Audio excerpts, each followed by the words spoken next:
अस्सलाम वालेकुम मोहतरम नाज़रीन इकराम, मैं फराज जबार आज एक नई वीडियो के साथ आपकी खिदमत में हाजिर हूं। दोस्तों, आज जिस प्रोडक्ट का हम रिव्यू करने जा रहे हैं वो एक एंटी हिस्टामाइन और एंटी एलर्जिक प्रोडक्ट है और खसूसन बिलखसूस उस प्रोडक्ट से हमारे मुल्क पाकिस्तान की माएँ जो हैं वो बहुत ही अच्छे से वाकिफ हैं, क्योंकि वो बच्चों को नींद के लिए बहुत ज्यादा इस्तेमाल करवाया जाता है। आज हम इस हवाले से भी बात करेंगे कि बच्चों को नींद के हवाले से वो सिरप का इस्तेमाल करवाना ठीक है या नहीं।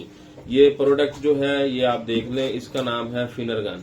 फिनरगन इसमें जो एक्टिव इंग्रेडिएंट है उसका नाम है प्रोमिथाजाइन हाइड्रोक्लोराइड। दोस्तों, ये एक मैंने आपको पहले भी बताया है कि एंटी एलर्जी और एंटी हिस्टामाइन है और सेडेटिंग ड्रग है। इसके इस्तेमाल से नींद आती है। पहले आ जाते हैं हम बच्चों की तरफ कि बच्चों को नींद के हवाले से इसका इस्तेमाल करवाना बेहतर है या नहीं।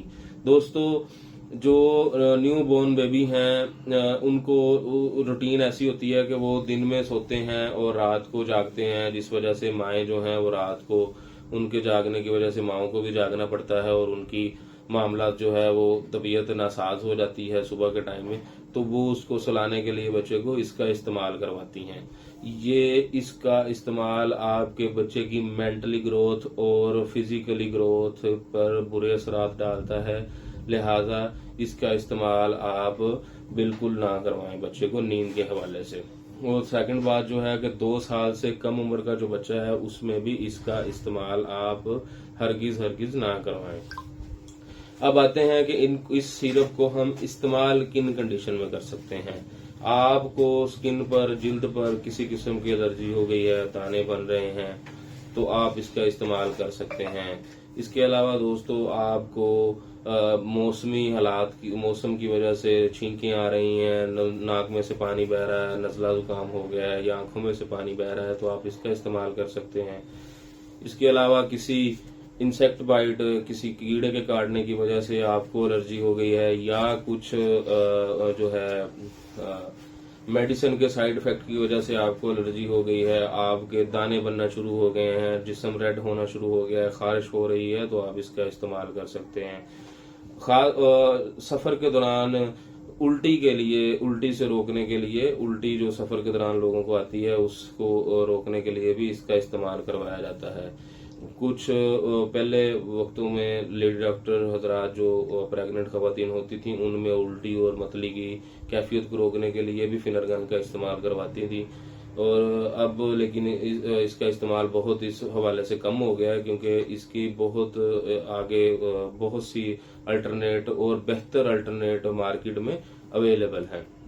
दोस्तों, ये तो थे इसके इस्तेमालात कि हम इनको फिनरगन को किन पोजीशन में इस्तेमाल कर सकते हैं। इसके अलावा दोस्तों, इसकी जो डोज है वो आप सॉरी, एक बात मैं आपको बताना भूल गया कि अगर आपका बच्चा अस्थमा का मरीज है, सांस का मरीज है, तो आप फिनरगन का इस्तेमाल बिल्कुल उसको ना करवाएं, क्योंकि अगर ये इससे सांस लेने की तकलीफ में इजाफा होगा, खुदा ना खास्ता आपके बच्चे की डेथ भी हो सकती है। ऐसे मामलात भी देखने में आते हैं। इसके अलावा दोस्तों, इसके जो डोज है वो एक समय सुबह दोपहर शाम के लिहाज हवाले से आप इस्तेमाल करवा सकते हैं, और वो भी वक्त ज़रूरत। 7 से 8 दिन आप इसको लगातार इस्तेमाल करवाएंगे तो आपका बच्चा इसका आदी हो जाएगा और बच्चा इसके बगैर फिर सोएगा नहीं, यानी कि जामदे बच्चे इन्होंने सही बना लोगे। ठीक है। और दोस्तों, इसके जो साइड इफेक्ट हैं, इसमें मुंह का खुश्क होना है, चक्कर आना है, नींद का ज्यादा आना है, आपके सर का भारीपन है, ब्लड प्रेशर का कम होना है, आंखों का धुंधलापन है, ये सारे इसके साइड इफेक्ट में शामिल हैं। दोस्तों, अगर आज हमने फिनरगन के हवाले से आपको मुकम्मल मालूमात फराहम की हैं। अगर हमारी वीडियो आपको अच्छी लगे तो हमारा मेडिइन्फो बाय फराज के नाम से फेसबुक पेज है और यूट्यूब चैनल है, उसको लाइक करें, सब्सक्राइब करें, बेल आइकन का बटन प्रेस करें, ताकि हमारी हर आने वाली नई वीडियो आप तक पहुंचती रहे और हमारा और आपका साथ बना रहे। दोस्तों, मेडिसिन जो है वो हमेशा डॉक्टर के मशवरे से इस्तेमाल करें, बच्चों की पहुंच से दूर रखें। अल्लाह हम सबका हामी नासर हो। दुआओं में याद रखिएगा। अस्सलाम वालेकुम।